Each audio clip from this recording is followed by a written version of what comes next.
سیدہ عائشہ صدیقہ رضی اللہ تعالی عنہا ایک مرتبہ گھر میں اپنے درم دھو رہی ہیں. سرکار دو عالم رحمت للعالمین صلی اللہ علیہ وسلم گھر میں داخل ہوئے. فرمایا عائشہ کیا کر رہی ہو؟ فرمایا درم دھو رہی ہوں. فرمایا کیوں دھو رہی ہو؟ فرمایا ان درموں کو میں نے اللہ کے نام پہ صدقہ کرنا ہے.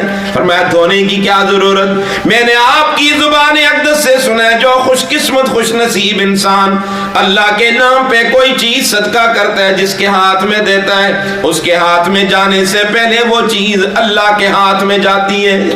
اس لیے میرا جی چاہتا ہے کہ عائشہ کے درم میلے کچیلے اللہ کے ہاتھ میں نہ جائیں, صاف ستھرے ہو کہ اللہ کے ہاتھ میں جائیں.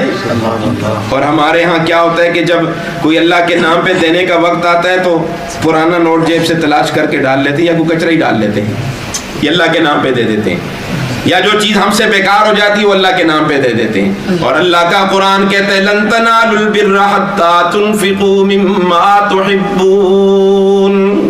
فرمایا یہ نیکی نہیں ہے جو ہم کر رہے ہیں, نیکی تب بنے گی کہ محبوب مال اللہ کے نام پہ خرچ کریں گے. جب تک محبوب نہیں خرچ کریں گے اللہ بھی ہمیں محبوب نہیں بنائے گا. محبوب مال اللہ کے نام پہ دینا ضروری ہے. اس کا نام تقویٰ ہے. اس کا نام کیا ہے؟ تقویٰ اختیار کرو. بغیر تقویٰ کے کوئی عبادت قبول نہیں.